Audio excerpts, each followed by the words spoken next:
So guys, on this video I'm talking about the 4 big lies they tell you about pig farming. There are so many lies that people say or tell about pig farming, and if you're not someone who has done pig farming practically, you may not be able to know that these things are lies, and you easily be carried away by them. So in this video I'll be dissecting all these lies, so keep watching. One of the first lies they tell you about pig farming is that pig farming is a get-rich-quick business. That if you start pig farming today, that in the next few months you are going to be rich. Well, there is a level of lie to this. Well, pig farming is profitable. That's the truth. If you do it very well, if you know what you are doing, pig farming is profitable just like most other businesses, but it doesn't give you money as quickly as our social media pig experts say it gives. For example, if you buy pigs today, it will take at least, let's say you buy matured pigs, it will take at least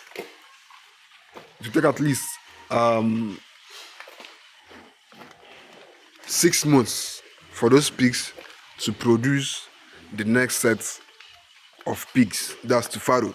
And pigs farrow at about 4 months of taking in, approximately 4 months of taking in. So those who say that pigs will give you money immediately, what they mean is it that okay, you sell the kids and get money? I don't think so, because for you to be able to make money from pig farming, you have to start little, or if you have the capital, you have to start in a very big way, and then from there you can be able to, your pigs will multiply, and that is how you start making money. And pigs multiplication takes at least 2 years for you to get to that stage where you can start selling your pigs and you can start making your money. So that is basically it. So pig farming is not this kind of business that you can start today and start selling today. Pig farming actually takes time. It takes a lot of time, and if you're not patient enough to wait for your pigs to start growing and for them to start multiplying, then it will be hard for you to be able to make the actual profit in pig farming, because you can't buy one pig today and sell that one pig tomorrow. You have to allow that pig to take in, that's to be served, then to carry the pregnancy for about 3 months, 4 months approximately, and then they can start giving birth. And when they give birth, they have to spend at least 6 weeks in weaning before those piglets are weaned, and then before you can now start giving them food, and those ones will also start multiplying. So it takes time, and it's a process that you just have to follow, else you will see yourself going backwards in pig farming. So pig farming is a different kind of business. In fact, livestock in general is a whole different kind of business. In a traditional business, you buy, you sell, you make your profit. But here you have to exercise some patience. You have to exercise, some time before you can start selling and making your profit. So the pig farming is not a business that you can just dive in and say that you want to become a full-time farmer without any other source of income. Because for the first few months, or for the first 1 year, or for the first 2 years, you are going to be putting and not taking out from your business. So that's why I always advise people, if you want to start pig farming, make sure that you have something else that is giving you money, so you can be able to be pumping into your pig farm at least for that first 2 years before you can balance yourself out and start making your money. So it's as simple as that. Now, another lie people tell about pig farming is that pig farming is meant for dirty people. There are some people who say that pig farming is just for dirty people. As you can see, I'm not dirty. I'm wearing a very let me not say expensive, but I'm wearing a very nice shirt. So how do I look dirty? I'm not dirty, but I'm a pig farmer, and I've been a pig farmer for many years. So there is nothing about equating. In fact, for me, it's kind of foolish to equate a pig farmer to someone who is dirty. It doesn't make sense. This is a business, and if you have enough capital, you can even structure your farm in such a way that you don't even need to do anything. You don't need to get your hands dirty. Let's say you have enough money to invest. You don't have to do the practical work. All you have to do is have the basic knowledge and employ people who will do the whole thing for you. Even if you are someone who can't afford to employ people to do the farming for you, you can simply in them. Okay, so for some people, I know how they do their own pig farming. They basically come in the morning, clean their pig pens, feed the animals, log their farm, go back to their house, bathe, and go to wherever they want to go. And if you see these people on the road, you won't even know that they are pig farmers because they dress well, they smell nice, they appear civilized, they basically appear good. So there is nothing. It's kind of it basically doesn't make any sense to equate a pig farmer to someone who is dirty. It basically makes no sense. So when you hear that phrase that pig farming is only meant for dirty people, just remember me. Remember me that I'm not dirty. I'm not dirty. So pig farming is not meant for dirty people. In fact, even if you're a dirty person, pig farming will make it to become neat. Why? Because after doing the work in your pig farm, you will be forced to bath. You'll be forced to take your bath. And speaking Igbo English, bath, but bath is the actual thing I wanted to say. So you'll be forced to bath because pig farming will make you to bath, and from there you become neat. So even if a dirty person, pig farming will force you to become neat. So there's nothing. It basically makes no sense to equate a pig farmer to someone who is dirty. Now the next lie people say about pig farming is that people don't eat pork. People actually consume pork. There is now, in fact, if 5 years back, people used to eat like 100 kg of pork meat in Nigeria. I'm just saying for instance, because it's obviously more than 100 kg by far in metric tons. But let's say that if 5 years back, people were eating about 100 kg of pork. Right now in Nigeria, just know that people are eating about 1,000 kg of pork. That's times 10. At least from my own observation. Other people might have different opinions about this, but I believe that the pork consumption is going higher by the year.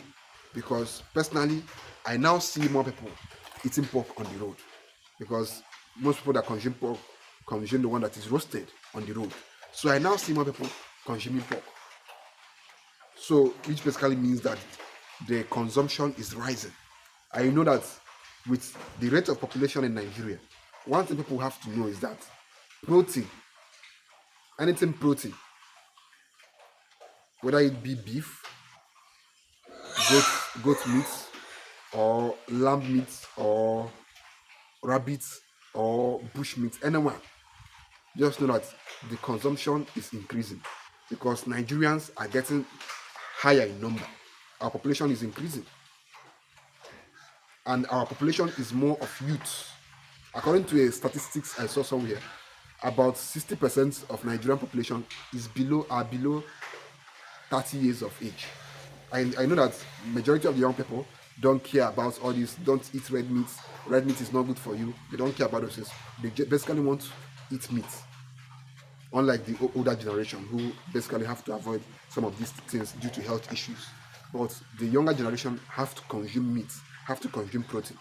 So the livestock market in Nigeria is getting bigger, it's getting higher.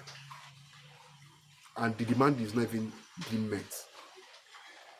So pig farming has the demand because more people are eating pork. But mind you, this should not be a reason why you should go and start your own pig farm because you've heard that, oh, the people are eating pork, you're not going to open your own pig farm. Even if there is a demand for it, if you don't know what you're doing, you're going to basically not make profit from it. So you have to know what you are doing in pig farming. You have to get the necessary information. You have to get the necessary knowledge. In fact, only someone who is setting himself up for failure will get into a business that he doesn't know anything about. You have to make your researches. And even if after making your own researches, you have to get into that business and do it for some time before you actually get used to how the business is being done. Because there are some things that I'll stay here because personally I like being honest with people around me. There are certain things I'll say here that even if you use them to start your own pig farm, you may not be able to do it very well because the real thing, the real deal is in the practice, is in the practical aspect of pig farming. You can read all the books you want to read in the world, you can watch all the videos you want to watch about pig farming, but until you start practicing it, you never gain any substantial knowledge about it, because all these things you see here are practical knowledge, are basically practical. Everything is all about practical. So currently here, this section, this is a 500 capacity big section. We also have another section over there. So these things are all out of practicality. You have to practice it before you can scale. That's why I always advise people. Before you start scaling your anything pig farm, make sure you have the right knowledge, or make sure you have those who have the right knowledge working for you. That's why I always emphasize on hiring a farm manager who knows. That's if you have a big farm, hiring a farm manager who knows what pig farming is all about.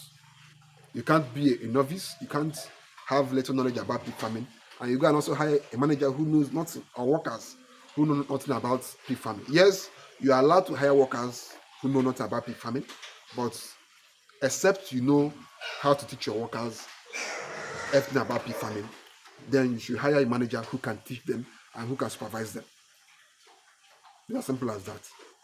The fourth misconception about, or the fourth big lie, or the fourth lie people say about pig farming or tell about pig farming, is that pigs are dangerous animals.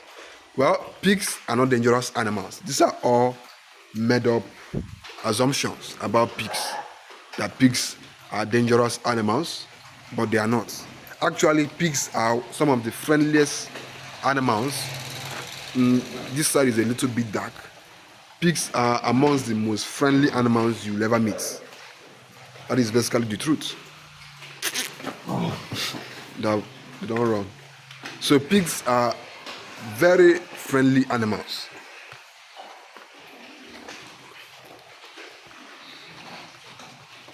Pardon here, this side is a little bit dark.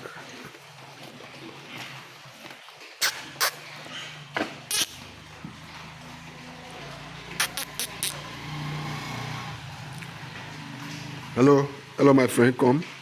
So is this pig dangerous? It's not. Come. Come. How are you?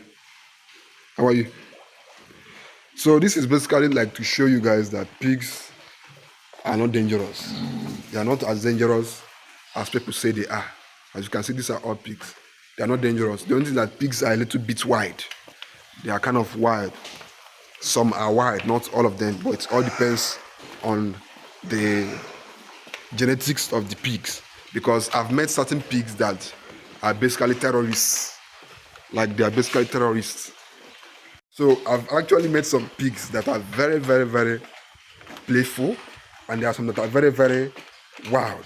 Now, by saying wild, I don't mean that they are dangerous. I just mean that they basically are stubborn. They are basically aggressive. You know, this is pigs. They have, just like in human beings, in pigs too, you will see pigs with different traits.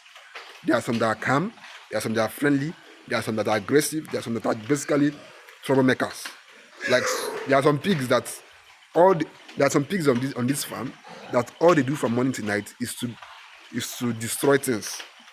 They will hit the wall, they will hit the doors until those walls have cracks, until the doors have broken. There are some pigs like that on this farm, especially the big ones. And there's also some pigs that basically have no problem. They will eat, sleep, relax, get big, and they basically have no issues. And there are some that are just troublemakers. They are ready to jump from one pen to another. Because of some pigs, I even had to raise some of my pens to prevent them from jumping, because that is basically in their nature. Pigs basically have different characteristics. So from what I've said now, I think it's obvious that pigs are not dangerous animals. These things are just misconceptions. But mind you, if you don't have much knowledge about pigs, don't go near them anyhow, because you might meet the one that is very aggressive. Now, a pig may not bite you because it is in their nature to bite you. They may just bite you because of aggression, because you did something at that moment which made them aggressive. But normally pigs don't have any problem. They don't bite people except you did something to them, or probably you scared them, or you were aggressive to them and you just retaliated, and they will bite you. But mind you, pigs have no issues. They are basically cool, friendly animals who basically love to eat. Pigs, their hobby is to eat and get fat. That's basically it. So these are basically the four big lies they tell about pig farming, and that's basically it. So if you're someone who is about to start your pig farm, I think that getting the right knowledge is actually important, especially the practical knowledge is actually important because it will help you in the long run. So that's basically it. See you guys in the next video, and also check out my ebook if you are someone who's about to start your pig farm. That ebook contains basically the basics of pig farming, is a guide for beginners, and I think it will help you at least get started. But mind you, the real deal is actually the practical aspect. Even if you like, read as many books, watch as many videos as possible, but the real thing that will help you in pig farming is practicing it. So that's basically today's video. See you guys in the next video. Thank you, and see you.